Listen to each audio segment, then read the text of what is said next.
देख रहे हैं गिरीश लोक दृष्टि न्यूज।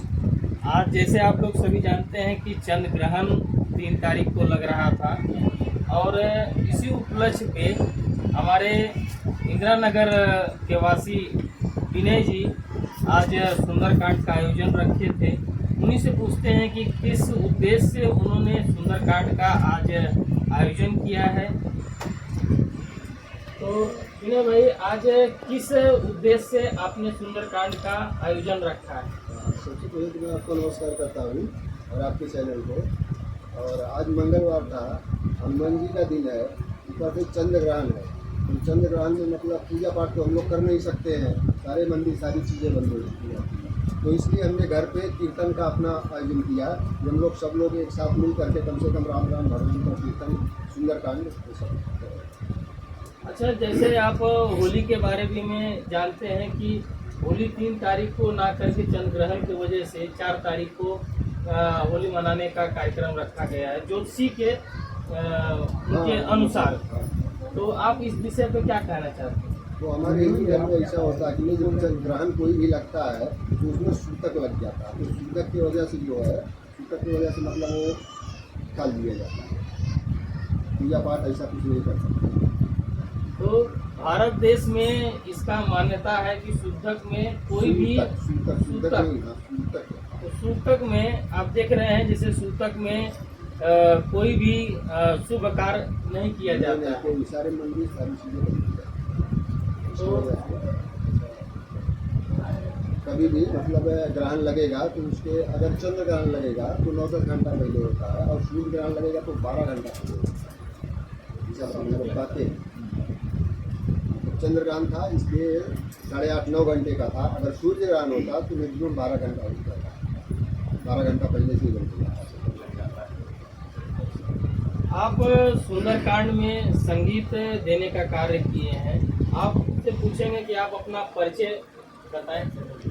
मैं राधेश्याम यादव हूँ और मैं थोड़ा बड़ा इसका भजन गा लेता हूँ। ऐसा कुछ गायन कलाकार नहीं हूँ। नहीं, आप अपने कला का अच्छा प्रदर्शन किए हैं। आप इस होली के उपलक्ष्य पे और चंद्र ग्रहण के इस पे आप क्या संदेश देना चाहते हैं नगरवासी को? हम सभी भाइयों ने आज सुबह से कम 3 जगह सुंदरकांड किए और ये चंद्र ग्रहण की वजह से जो है कि खास माना गया है कि भगवान का नाम लेने से थोड़ा सा अच्छा लगता है। इसके लिए हम लोग सब ये तीसरी जगह हम लोग कर रहे हैं।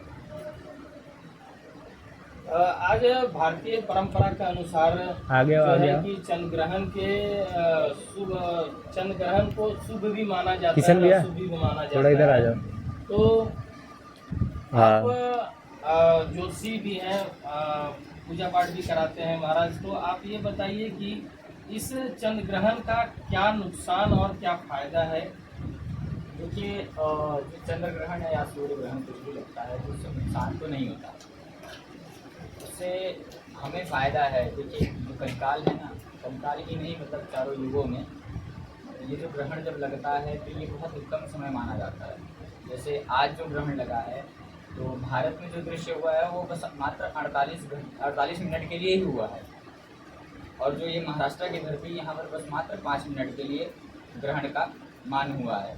जो ग्रहण दिखेगा वो हमें बस 5 मिनट दिखेगा महाराष्ट्र की धरती पर, और पूरे भारत में 48 मिनट दिखेगा। मतलब 6 बजे से लेकर के 6:48 तक सूतक रहेगा, मतलब ये ग्रहण रहेगा।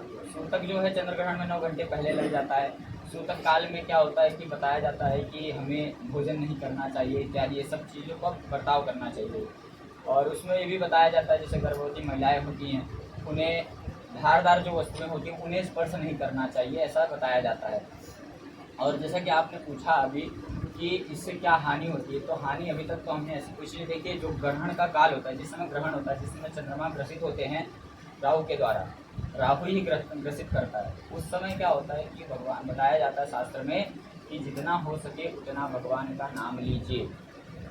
मतलब पूजा आपको नहीं करनी है, मंदिर में आपको मूर्ति को स्पर्श नहीं करना है, आपने उनका चित्र रखा है तो चित्र को स्पर्श नहीं करना है, बस भगवान का नाम लेना है। जितना आप जब कर सकते हैं, जितना आप नाम ले सकते हैं उतना वो करिए, उससे लाभ ही आपको प्राप्त होगा और अनंत गुना लाभ प्राप्त होगा, ऐसा बताया गया है।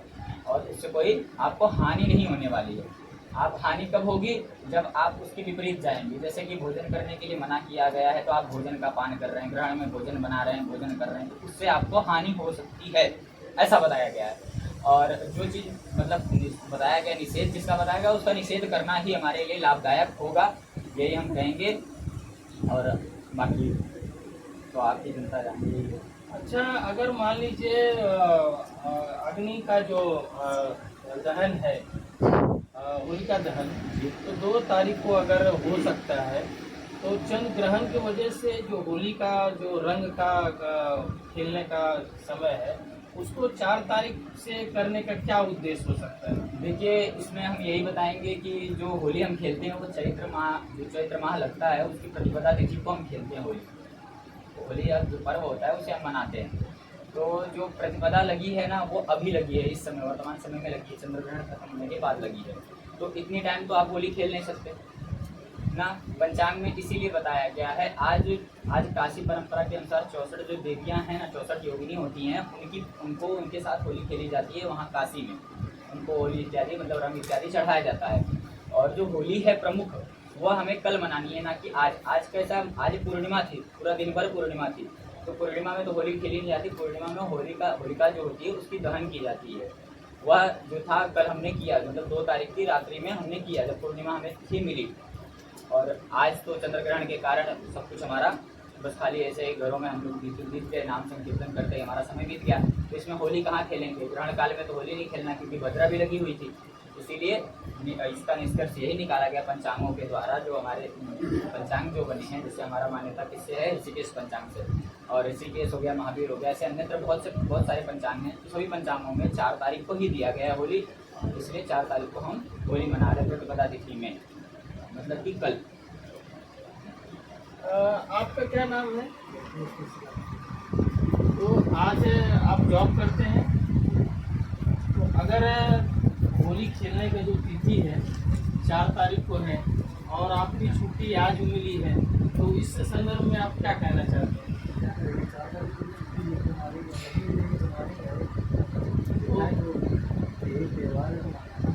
साल में एक बार आता अपने है। ऑफिस के बॉस को आपने कन्विंस नहीं किया कि छुट्टी जो है 3 तारीख को ना हो कि 4 तारीख को हो? तो डिक्लेयर हो गया था ना, पहले से गवर्नमेंट ने डिक्लेयर कर चुके थे ना, सारी चीज़ें गवर्नमेंट पहले से डिक्लेयर कर चुकी थी। ये एक दिन में नहीं होता है, ये 7-6 महीना पहले से ही मतलब रिलेटिव हो जाता है, ये छुट्टी है, उसमें कोई चेंजिंग नहीं कर सकता, मैं आप हो कोई भी नहीं। तो सरकार जो है वो पहले से ही डिक्लेयर कर चुकी थी। सरकार जो है सनातन धर्म की है, हाँ, तो जब हमारे चीफ मिनिस्टर भी ब्राह्मण है और सेंट्रल गवर्नमेंट भी है सनातन धर्म को मानने वाले लोग, तो क्या अपने हिसाब से इसे परंपरा ज्योतिषी परंपरा के हिसाब से छुट्टी का फेर बदल नहीं कर सकते हैं? आप क्या मानते हैं? नहीं, ऐसा नहीं कर सकते ना। ये अभी कैसे हुआ कि मतलब ये सारी चीज़ें आज खुल के आगे आई है, तो ज्योतिषी लोगों ने क्या किया इसको कि ये ऐसा हो रहा है, इसको ऐसा ना करके ऐसा किया जा सकता। वो टाइम क्या था सरकार को कि जैसे मान लीजिए कल अपना ये होलिका दहन है, तो होलिका दहन के दूसरे दिन जो कलर पंचमी हो जाती है, तो उसके हिसाब से गवर्नमेंट ने डिक्लेयर कर दिया। और ये सारी चीज़ें आज जा करके ओपन हुई है, तो फिर इसमें कोई तत्काल कुछ नहीं कर सकता। मतलब आप सरकार को दोष नहीं नहीं, देते नहीं, हैं, ये जो किसी है का भी दोष नहीं है। ये मतलब कैसे हो गया कि ज्योतिष की वजह से आगे पीछे होने लगा ना, कि मतलब ज्योतिषी लोग क्या किए कि अब ये यहाँ पे तकलीफ होने वाली है, हमको जानकारी है, जैसे अग्नि जलती है और आपको बोला जाएगा कि उसमें उंगली डालो, तो नहीं डालेंगे। क्यों? क्योंकि अग्नि जल रही है, आपको मालूम हो कि उंगली डालती है तुरंत जल जाएगी। तो ये सारी चीज़ें जब आज क्लियर हुई तो सब पीछे हट गई। तो आप देख सकते हैं कि बराबर नहीं, नगरवासी को हमको मालूम है भाई, 3 तारीख जानबूझ के नहीं जलेगा ही। 3 तारीख का होली खेलने का जो है तकलीफ सबको है, लेकिन ये सुखद है कि 4 तारीख को चंद्र ग्रहण की वजह से 4 तारीख को होली खेलने का कार्यक्रम है। लेकिन नगरवासी जो है सरकार को इससे छूट दिए हैं कि सरकार का कोई दोष नहीं है, ये ज्योतिषी गणना के वजह से ये होली का जो है कार्यक्रम शिफ्टिंग किया गया है। आप देख रहे थे ग्रीस लोक दृष्टि न्यूज। नमस्कार।